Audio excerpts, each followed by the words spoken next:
April 24ರ ಶುಕ್ರವಾರದಂದು ಶಾಸಕರಾದ H D. ತಮ್ಮಯ್ಯನವರು ಗ್ರಾಮೀಣಾಭಿವೃದ್ಧಿ ಮತ್ತು ಪಂಚಾಯತ್ ರಾಜ್ ಇಲಾಖೆಯ 220 ಲಕ್ಷ ರೂಪಾಯಿ ಅನುದಾನದಲ್ಲಿ ಕ್ಷೇತ್ರದ ವಿವಿಧ ಭಾಗದಲ್ಲಿ ರಸ್ತೆ ಕಾಮಗಾರಿಗಳಿಗೆ ಹಾಗೂ ಚರಂಡಿ ನಿರ್ಮಾಣ ಕಾಮಗಾರಿಗಳಿಗೆ ಗುದ್ದಲಿ ಪೂಜೆಯನ್ನು ನೆರವೇರಿಸಿದರು.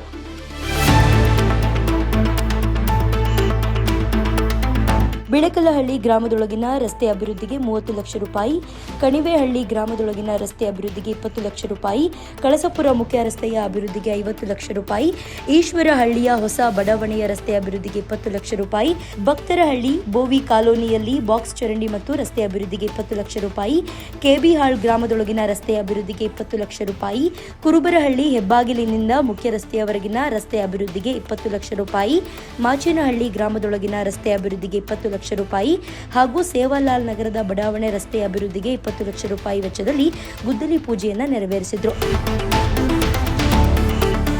ಗುದ್ದಲಿ ಪೂಜೆಯ ನಂತರ ಶಾಸಕರಾದ ಎಚ್.ಡಿ. ತಮ್ಮಯ್ಯ ಮಾತನಾಡಿ, ನಮ್ಮ ನೆಚ್ಚಿನ ಮುಖ್ಯಮಂತ್ರಿಗಳಾದ ಸಿದ್ದರಾಮಯ್ಯ ಹಾಗೂ ಉಪಮುಖ್ಯಮಂತ್ರಿಗಳಾದ ಡಿ.ಕೆ. ಶಿವಕುಮಾರ್ ಅವರ ನೇತೃತ್ವದ ಕಾಂಗ್ರೆಸ್ ಸರ್ಕಾರ ನುಡಿದಂತೆ 5 ಗ್ಯಾರಂಟಿಗಳನ್ನು ನೀಡುವುದರ ಜೊತೆಗೆ ರಾಜ್ಯದ ಸರ್ವತೋಮುಖ ಅಭಿವೃದ್ಧಿಯನ್ನ ಮಾಡುತ್ತದೆ. ಬುದ್ಧ, ಬಸವಣ್ಣ ಹಾಗೂ ಅಂಬೇಡ್ಕರ್ ಅವರ ಕನಸಿನ ಸಮಾಜ ನಿರ್ಮಾಣ ನಮ್ಮ ಗುರಿ ಎನ್ನುವುದಾಗಿ ತಿಳಿಸಿದ್ರು. ನನ್ನ ಮೇಲೆ ಅವರು ಇಟ್ಟಿರ್ತಕ್ಕಂಥ ಪ್ರೀತಿ, ಅದರ ಅಭಿಮಾನದಿಂದ ಕೆಂಗೇಗೌಡರು ಹೇಳ್ತಾ ಇದ್ರು, ಅಣ್ಣ ನೀವು ಯಾವಾಗಲೂ ನಗ್ತಾ ಇರ್ತೀರಾ ಅಂತ.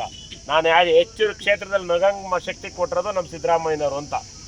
ಯಾಕೆ ಅಂತ ಹೇಳಿದ್ರೆ, ಈ 5 ಭಾಗ್ಯ 57,000 ಕೋಟಿ ಕೊಟ್ಟರು ಜನಕ್ಕೆ ಉಚಿತವಾಗಿ ಅಭಿವೃದ್ಧಿಗೂ ಹಣ ಕೊಟ್ಟಿದ್ದಾರೆ. ಯಾರು ಬೇಕಾದ್ರೂ ಎಲ್ಲಿ ಬೇಕಾದ್ರೂ ಪರಿಶೀಲನೆ ಮಾಡ್ಬೋದು. ಬರೀ ಲಕ್ಯ ಹೋಬಳಿ ಒಂದಕ್ಕೆ ನಾನು 23, 24ರಿಂದ 25, 26ವರೆಗೂ ಲಕ್ಯ ಹೋಬಳಿ ಒಂದಕ್ಕೆ 6 ಕೋಟಿ 15 ಲಕ್ಷ ರೂಪಾಯಿ ಅನುದಾನವನ್ನು ಕೊಟ್ಟಿದ್ದೀವಿ. ಅದರಲ್ಲಿ 23, 24 ಆಗಿದೆ, ಉಳಿದ ಕಾಮಗಾರಿ ಆಗಿಲ್ಲ. ಈಗ ನಿಮಗೆ ನೋಡಿ, ಕಳಸಾಪುರ ದೇವಗೌಡನಹಳ್ಳಿ ಗ್ರಾಮಕ್ಕೆ 10 ಲಕ್ಷ ರೂಪಾಯಿ ಸಮುದಾಯ ಭವನ ಕೊಟ್ಟಿದ್ದೀನ ಇಲ್ವಾ ಯೋಗೀಶು? ಕಳಸಾಪುರ ಲಕ್ಷ್ಮೀ ರಂಗನಾಥ ಸ್ವಾಮಿ ಸಾರ್ವಜನಿಕ ಸಮುದಾಯ ಭವನಕ್ಕೆ 20 ಲಕ್ಷ ಹಾಕಿದ್ದೀನ ಇಲ್ವಾ? ಕಳಸಾಪುರ ಕಾಂಕ್ರೀಟ್ ರಸ್ತೆಗೆ ಹಿಂದೆ 30 ಲಕ್ಷ ಹಾಕಿದ್ದೀನ ಇಲ್ವಾ? ಕಳಸಾಪುರ ವೀರಭದ್ರೇಶ್ವರ ದೇವಸ್ಥಾನಕ್ಕೆ 10 ಲಕ್ಷ ಹಾಕಿದ್ದೀನ ಇಲ್ವಾ? ಕಳಸಾಪುರ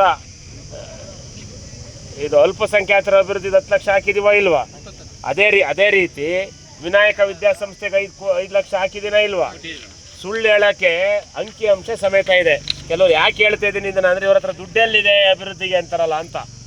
ಚಿಕ್ಕಮಗಳೂರು ಕಳಸಾಪುರ ಪಂಚಾಯಿತಿ ಸುಬಾನ್ ಸಾಬ್ ಮನೆ ಅಲ್ಪಸಂಖ್ಯಾತರ ಅಭಿವೃದ್ಧಿ ನಿಧಿಲಿ 10 ಲಕ್ಷ ಹಾಕಿದ್ವಿ ಅಲ್ವಾ ಹರ್ಷಾದ್?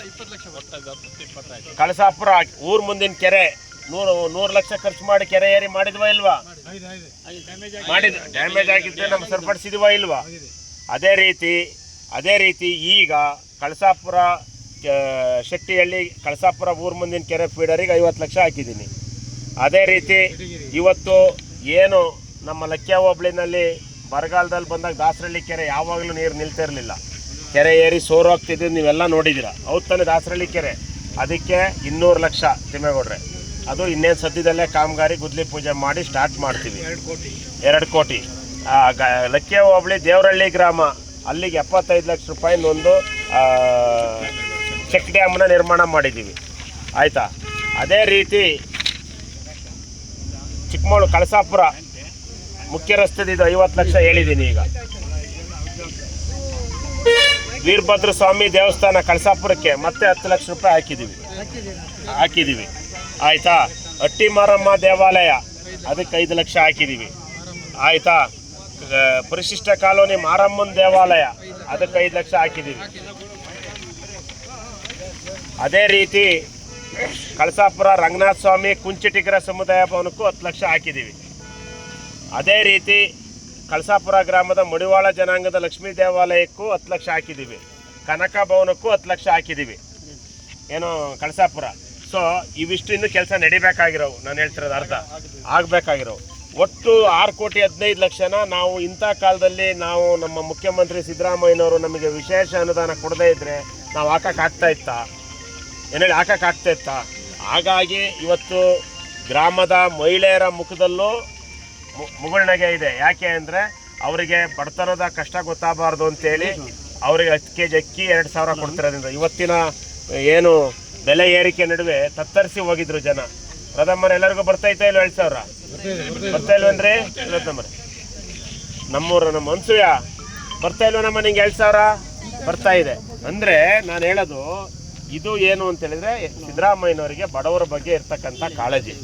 ಈ ಕೆಲವರಿಗೆ ಅಸೂಯೆಗೆ ಹೊಟ್ಟೆ ನೋವಿಗೆ ಔಷಧಿ ಕೊಡ್ಬೋದು, ಹೊಟ್ಟೆ ಕಿಚ್ಚಿಗೆ ಔಷಧಿ ಕೊಡೋಕ್ಕಾಗತ್ತೆ ಯಾರಾದ್ರೂ? ಇಲ್ಲ. ಹಾಗಾಗಿ ನಾವು ಅಭಿವೃದ್ಧಿನೂ ಮಾಡ್ತಾ ಇದ್ದೀವಿ, ಬಡವರ ಬದುಕನ್ನು ಕಟ್ಟಿಕೊಡ್ತಾ ಇದ್ದೀವಿ. ಏನು ಹೇಳಿ, ಯಾವುದೇ ಹಿಂದೆ ಬೀಳೋಂಥ ಕೆಲಸ ಮಾಡ್ತಾ ಇಲ್ಲ. ಇದಿಷ್ಟರ ನಡುವೆನೂ ನಾನು ರಂಗನಾಥ ಸ್ವಾಮಿ ದೇವರಲ್ಲಿ ಪ್ರಾರ್ಥನೆ ಮಾಡೋದೇನು ಅಂದರೆ ಇದೆಲ್ಲ ನಮ್ಮ ಮನುಷ್ಯನ ಪ್ರಯತ್ನ, ದೈವ ಪ್ರಯತ್ನ ಬೇಕಲ್ಲ. ಈ ವರ್ಷದ ಈ ಬಿಸಿಲು ಹೊಡೆತ ತಡ್ಕೊಳಕ್ಕೆ ಆಗ್ತಾ ಇದೆಯಾ?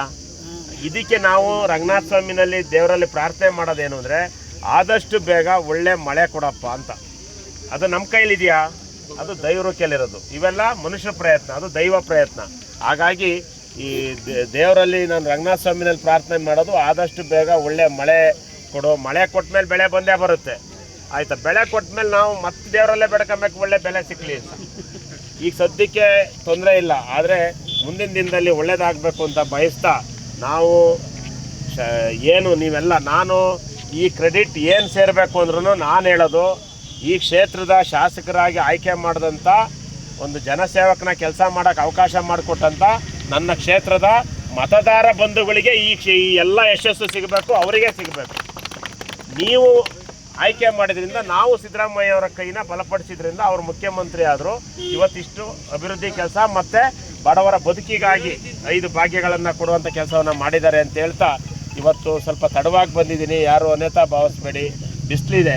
ಇಲ್ಲೆಲ್ಲ ಇಂದಿನಿಂದ ಊರಿನ ಅಭಿವೃದ್ಧಿ ದುಡಿದಂಥವ್ರು ತುಂಬ ಜನ ಇದ್ದೀರಿ. ಕಾರ್ಯಕ್ರಮದಲ್ಲಿ ಸ್ಥಳೀಯ ಜನಪ್ರತಿನಿಧಿಗಳು ಹಾಗೂ ಕಾಂಗ್ರೆಸ್ ಪಕ್ಷದ ಕಾರ್ಯಕರ್ತರುಗಳು ಉಪಸ್ಥಿತರಿದ್ದರು.